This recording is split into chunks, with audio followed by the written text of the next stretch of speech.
Bitcoin. Dude, you should. It's the way.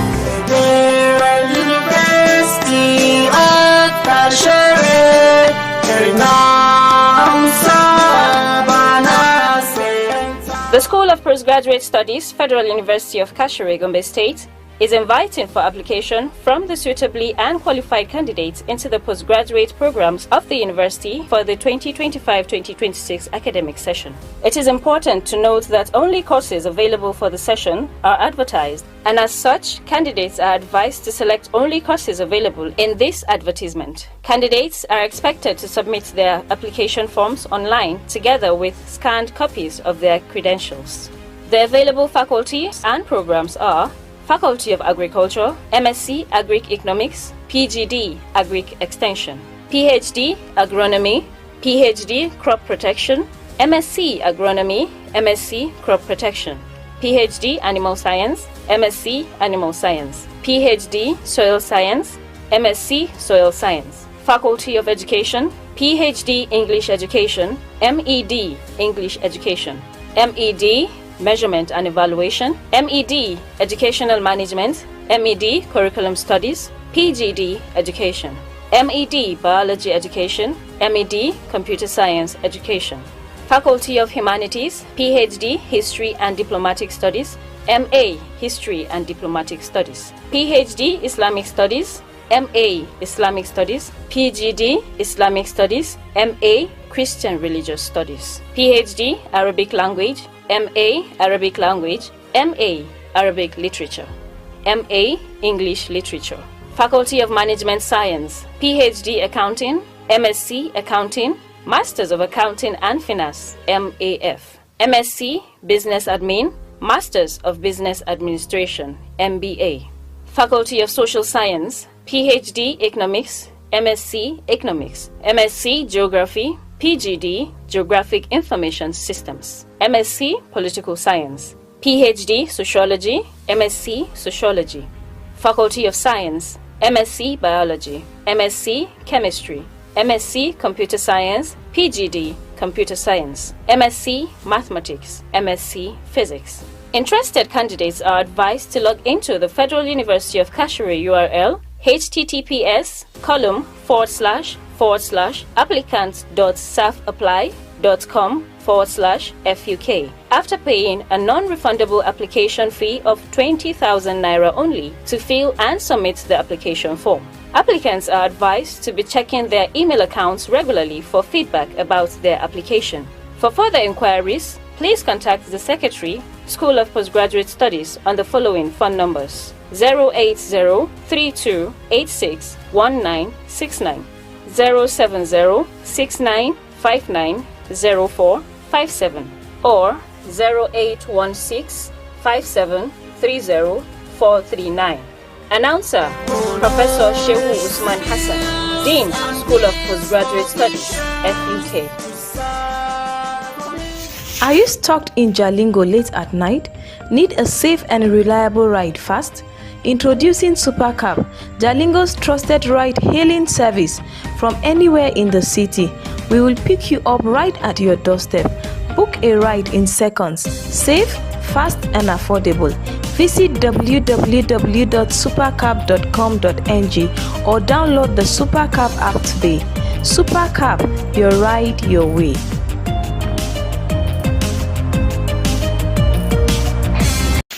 Are you stuck in Jalingo late at night? Need a safe and reliable ride fast? Introducing Supercab, Jalingo's trusted ride-hailing service from anywhere in the city. We will pick you up right at your doorstep. Book a ride in seconds. Safe, fast and affordable. Visit www.supercab.com.ng or download the Supercab app today. Supercab, your ride, your way.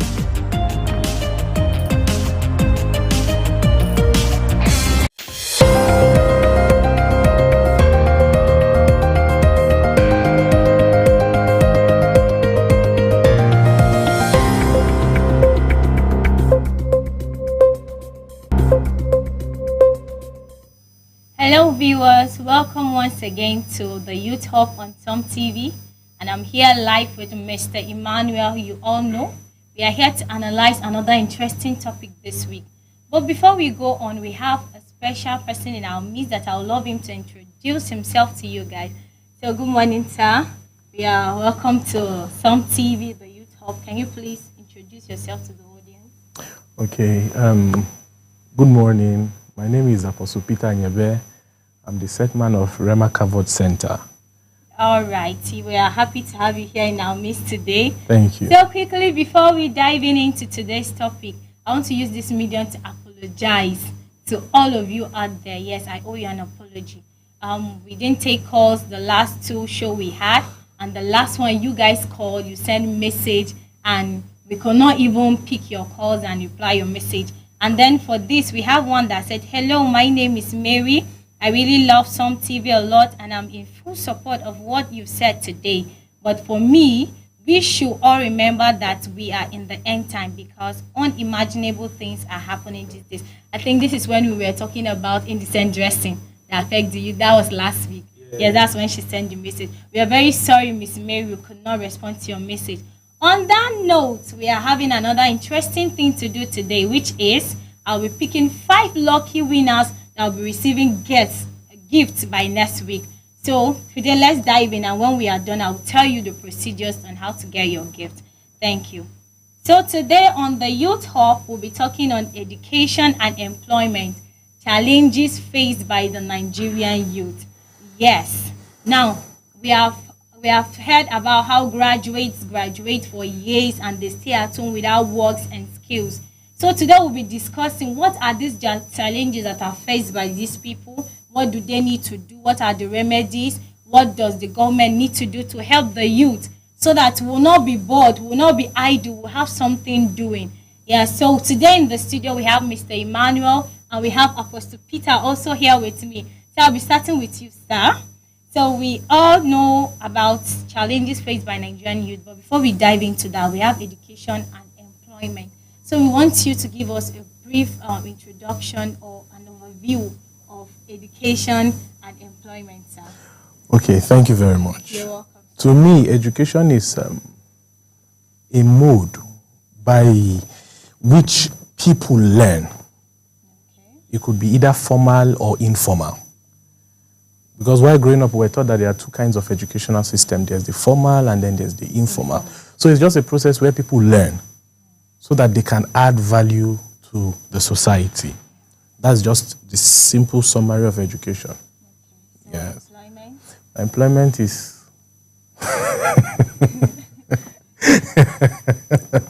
employment is the ability to be working in a place and then you are being paid at the end of a certain period after you have worked. That is just my own definition. It does not have to follow every other person, but according to Apostle Peter Nyebe dictionary, All right. that is just how it is. All right. Thank you very much, sir.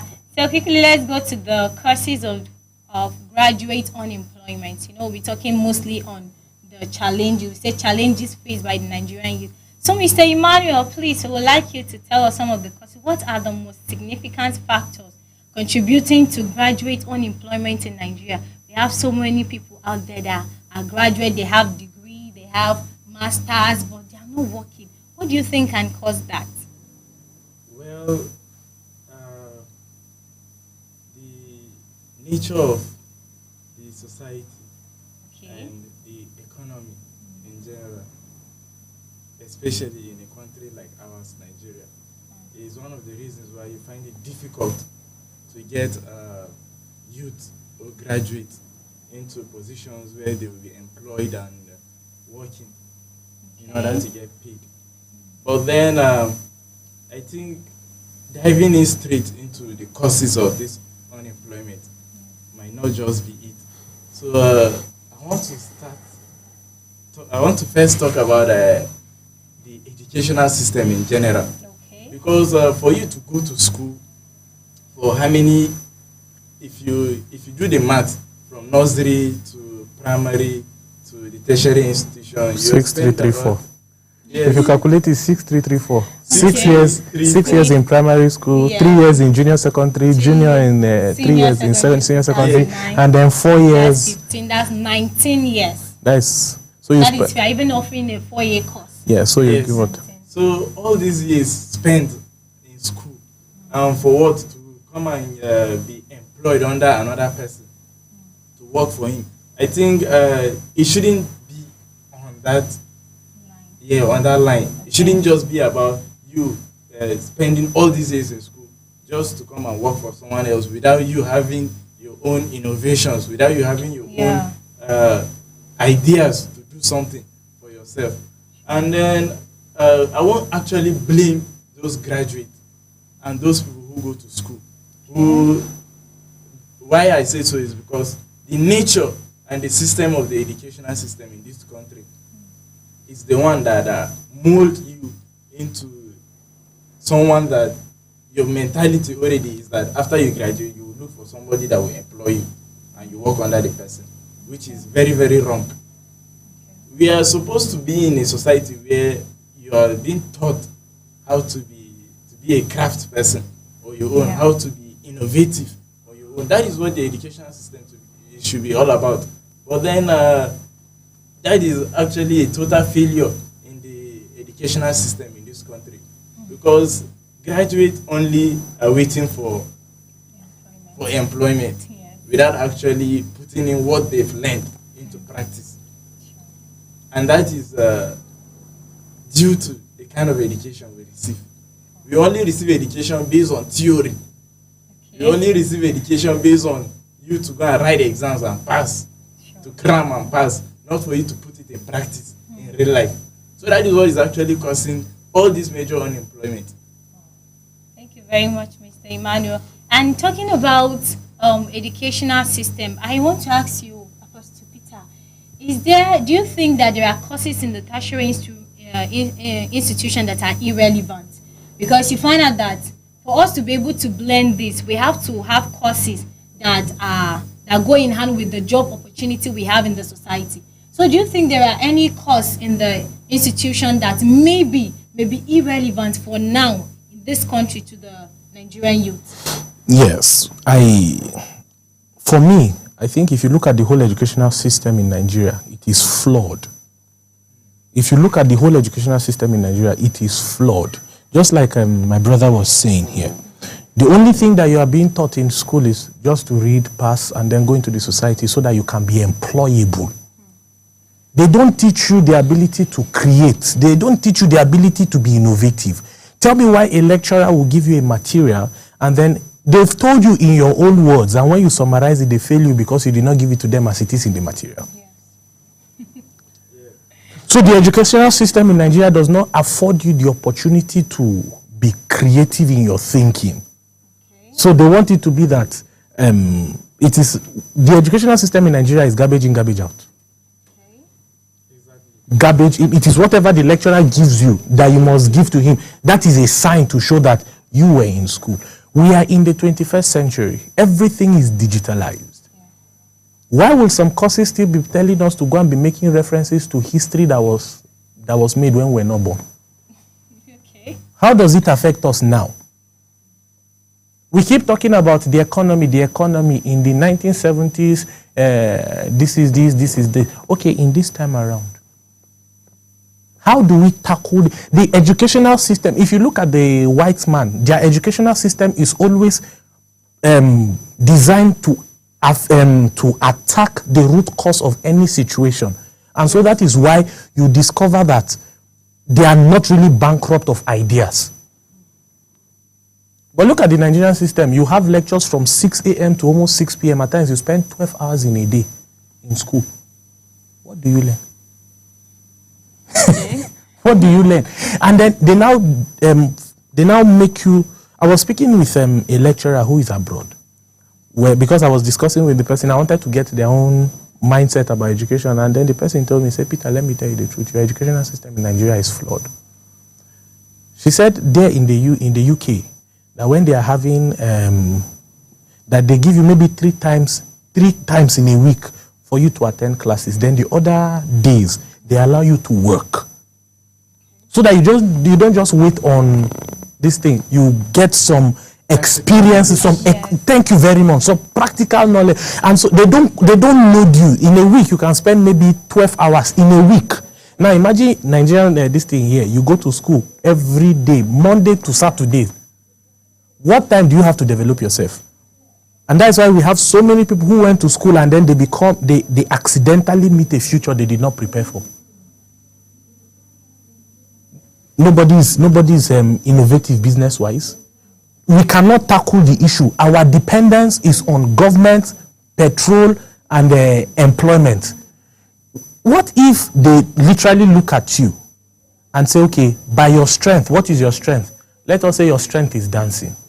And they say, okay, go and do something. And then the educational system now creates a curriculum for you to dance. And then from that dancing, you are able to employ and then make. So the dependence on government reduces very well. But the educational system is designed in such a way that we are depending on government. Why would lecturers be? And another thing again is the lecturers and the teachers we have in the educational system, I'm sorry to say, they are people who love to victimize. Yes. I remember one time one of the lecturers was saying something to somebody. I eavesdropped and said he was running his masters. He said whenever they give them assignment in masters, they could not do it. He will bring it to class as a take-home assignment to his students.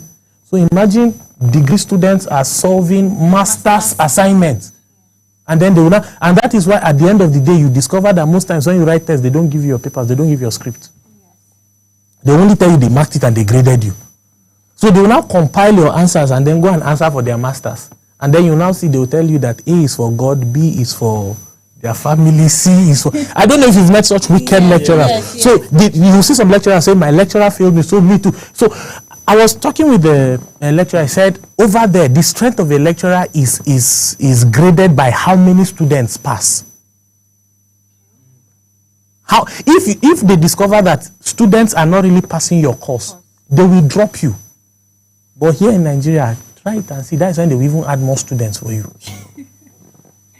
Okay. Yes. So as you can see, the educational system is not in any way addressing what is happening in the country. The educational system just makes you depend on government, on trying to be good. The educational system in Nigeria is just like a slave trade. They prepare you for the market to just go and be like a zombie.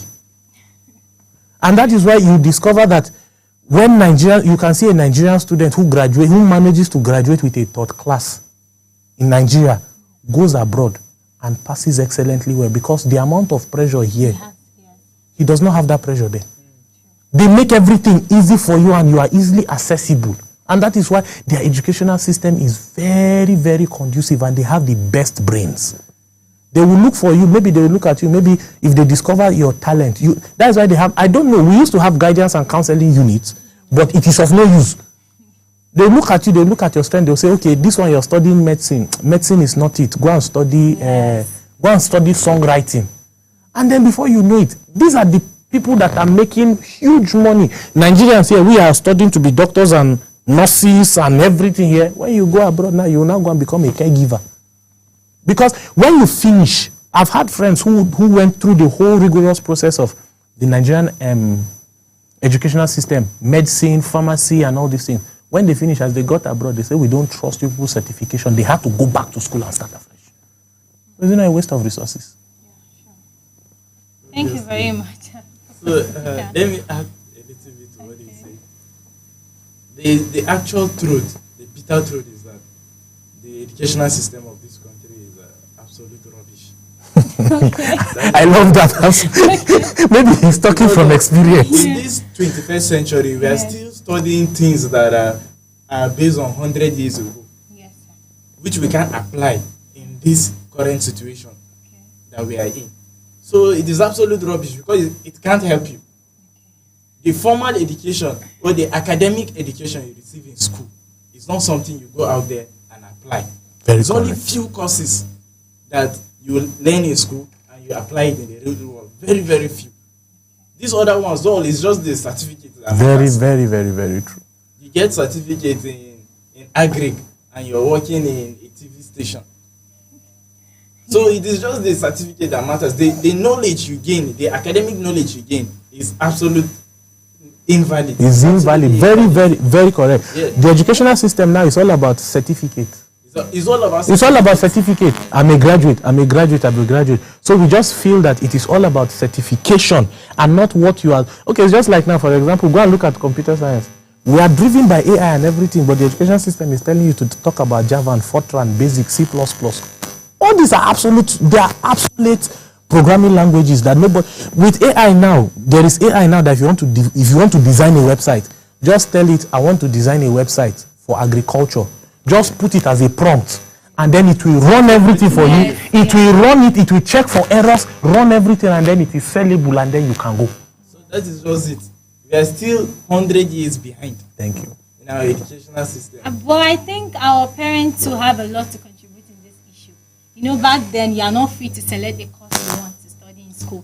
Our parents will always want to influence that. Yes, one I thing think we should not leave that out. One thing with our parents is that the ideology they had since is the same ideology they are working with. Yes. During their time, if you have a degree, it's a great achievement. So presently, most of our parents don't even mind whatever it is. Go and study in the school. My own is that just bring a degree for me. Just go to certificate. Just go and get They this feel thing. that degree is a very big achievement. But in this 2025 in Nigeria, getting a degree is not an achievement. It is not an achievement. There are millions of youths in this country with degree certificate, and then Masters is the new BSc now. Yes. Of course. Masters is the new BSc now. Of course. So you see people who go to school, and then they now, because they now accidentally graduate into the society, and then you, after NYSC, they say now your struggle continues. You now finish NYSC, now you now go into a society, there is no job. The only thing that is left for you is either to do office assistant. That is even if you can get it. That is just it. That is if you can get it. Or you go and start teaching in a school. Then those who cannot wait, the next thing they will just go and do, they will now go and they will now say they are going for masters or PGD.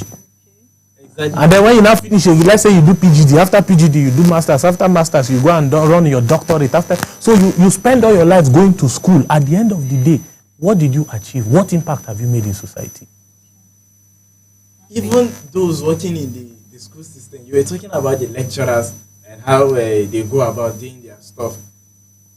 I wonder how some lecturers are even given that title of professor. In fact, the criteria in which lecturers are given that professorship, it is absolutely wrong. Because what they look at is how many books you've published. Yes. I think that's just the only thing. Yes, they look at publications. It is publications that qualify you to be called a lecturer, a professor, or anything. So even if you do plagiarism, you go and copy somebody's this thing, they don't care. And that is what most of them are doing. So most times, even the projects that they give you, hope you know that most of your projects that you make, they present it as papers. They do. Hope you know. A lot. So it is just based on publications, not actually based on real life impact in the society. But I think that should be a major thing that should be considered before you're being titled a professor. We should look at what you've done in the society, how you've practically impacted the society, not by what you've copied from this book, from that book. You publish a book, you revise it 10 times, and they say you've published 10 books, and then you're a professor. And then you are now fit to be giving talks. Impact of education and the positive impact of education to the society. Meanwhile, in your department, you are packing carryover and giving students like free meal. Please let's not be harsh on our lecturers. They're actually trying their best. But that is just it's the real truth. No, that is it's the real truth. That's the truth. I know. So this is something that you have to just state it out so that everybody will know that this is what is happening and that is not right. This is how it should be done.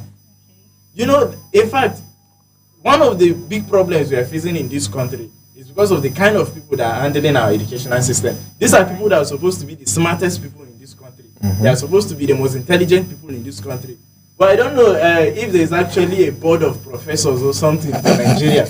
I don't even know if they have. No, there needs to be a vetting. Yes, There yes, should be. yes. They should be. I believe they should be. But then they don't have. I don't believe that those people actually They make don't have. any single decision in this country. Okay. These are supposed to be the smartest people in this country that are supposed to like lay the carpet for the rest of the people to follow, to tell us that this is what should be done in order for this country to move forward. But then they don't even make any right decision. They don't even make any decision. Very they don't correct. have any say in this country. Okay, the only let's not- place they function is in the educational institution. Let's not even go far. Let's look at the elections. Are they not the ones who are supposed to be returning officers and everything? Exactly. But look at the amount of malpractices and everything, of accusation and any of everything that is happening. How this one will be accused of presenting a result, and then the VC that is supposed to be a returning officer in another place changes the result and brings another result, and then it now becomes a clear case of. So what are you telling me? If they cannot, for the safety of the country, put aside whatever gain they are going to get and make sure that the society is fit to have credible leaders, then do you think that they can run the tertiary institution well? Okay.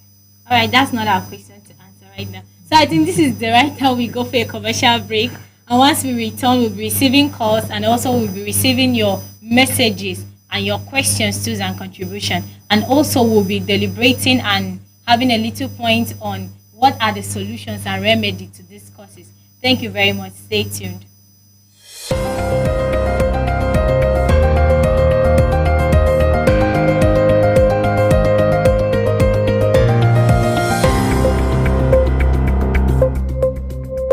Are you stuck in Jalingo late at night?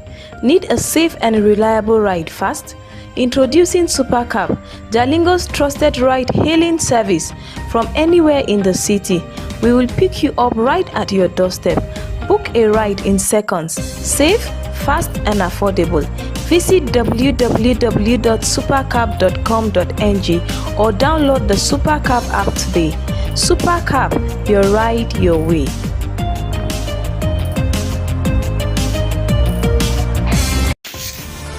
Fellow Tarabians, my name is Professor Jerome Nyame, the People's Professor. I want to call on all 168 wards that continuous voters registration is currently going on. I urge you to get your PVC today, your voice and your ticket to participate in shaping our dear states. Get your PVC now, keep it safe, and exercise your rights. Let's make our voice heard. Thank you. I remain the People's Professor, Professor Jerome Nyame.